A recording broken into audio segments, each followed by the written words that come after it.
प्रदेश कांग्रेस अध्यक्ष गोविंद सिंह डोटासरा मुख्यमंत्री आवास पर मुख्यमंत्री अशोक गहलोत से कर रहे हैं मुलाकात। वर्तमान राजनीतिक हालातों, जिला अध्यक्षों और राजनीतिक नियुक्तियों को लेकर हो रही है चर्चा। यह बड़ी खबर इस वक्त सामने आ रही। प्रदेश कांग्रेस अध्यक्ष गोविंद सिंह डोटासरा मुख्यमंत्री आवास पर है मुख्यमंत्री अशोक गहलोत से कर रहे हैं मुलाकात। वर्तमान राजनीतिक हालातों, जिला अध्यक्षों और राजनीतिक नियुक्तियों को लेकर चर्चा की जा रही। इस वक्त यह बड़ी खबर सामने आ रही है।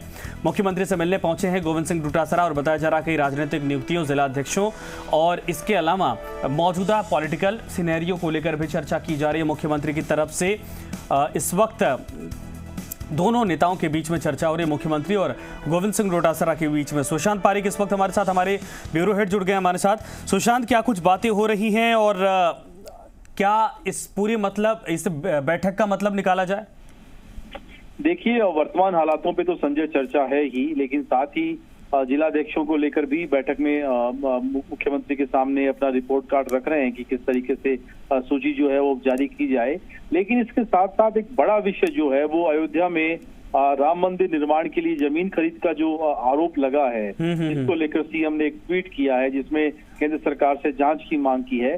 तो हो सकता है कांग्रेस पार्टी उसमें एक कैंपेन चलाए, एक अभियान चलाए और पार्टी की उसमें क्या भूमिका हो सकती है जब इतना बड़ा विवाद हो। और निश्चित तौर पे कांग्रेस चाहेगी इस मुद्दे को लेकर घेरने के लिए। तो सीएम का ट्वीट ये इशारा कर रहा है 4 ट्वीट करना एक मसले पर, और उन्होंने केंद्र सरकार से इस पूरे मामले की जांच की मांग की है। तो ये पता चला है कि इस विषय को लेकर भी दोनों नेताओं के बीच बातचीत हो रही है। लेकिन बड़ा मसला वर्तमान में जिस तरह से बयानबाजी का दौर है, पायलट कैंप, गहलोत कैंप के बीच मंत्री विधायक तक जब आमने सामने आ गए हैं, पार्टी कैसे अनुशासन का डंडा चलाए, कैसे पार्टी नेताओं को शांत रखे और आने वाले समय का रोड मैप क्या हो, इन सब मुद्दों को लेकर बातचीत हो रही है। चूंकि मुख्यमंत्री को स्वास्थ्य लाभ लेना है और आवास से ही काम करना है, चूंकि डोटासरा भी मिलने गए हैं, लेकिन ऐसे में संभावना बनती है कि अगर जिला अध्यक्षों की नियुक्ति को लेकर बात है, पॉलिटिकल अपॉइंटमेंट को लेकर बात हो रही है, मौजूदा सिनेरियो को मजबूत करने को लेकर बात हो रही है, तो ये बहुत जल्द काबू में कर लिया जाएगा।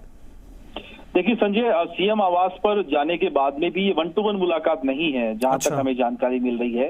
वहां पर भी सीएम ने एक वीडियो कॉन्फ्रेंस के जरिए बाहर जहां मुख्यमंत्री बैठते हैं उसके अलावा दूसरे कक्ष में व्यवस्था कर रखी है। और अक्सर आजकल जितने भी लोगों से मुख्यमंत्री मिल रहे हैं, चाहे वो मंत्री हों, विधायक हों, पार्टी अध्यक्ष हों, सभी से यही तरीका है कि वो वीडियो कॉन्फ्रेंस के जरिए बीसी रूम में सीएम मुलाकात करते हैं। भले ही मंत्री सीएम आवास जाते हों, लेकिन 1-to-1 मुलाकात का सिलसिला पिछले अगर कहें कम से कम दूसरी लहर के बाद जब सीएम पॉजिटिव आए हैं उसके बाद संभव नहीं हो रहा है। और स्वास्थ्य को लेकर आज हमने दिन में भी खबर चलाई थी कि मुख्यमंत्री ने खुद कहा है कि चिकित्सकों ने मुझे पोस्ट कोविड के मद्देनजर ये सलाह दी है कि मैं कम से कम 1-2 महीने जो है अभी भी लोगों से सार्वजनिक कार्यक्रमों में नहीं जाऊं और 1-to-1 मुलाकात नहीं करूं।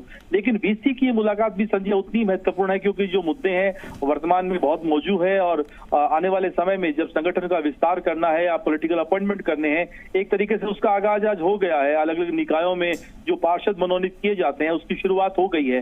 तो हम देख रहे हैं कि राजनीतिक नियुक्तियां थोड़े थोड़े समय के अंतराल पर अब एक तरीके से कई सिलसिला उसका शुरू हो गया है। सर बिल्कुल सही आपने कहा, बिल्कुल धन्यवाद इस पूरी तमाम जानकारी के लिए। इसी से जुड़े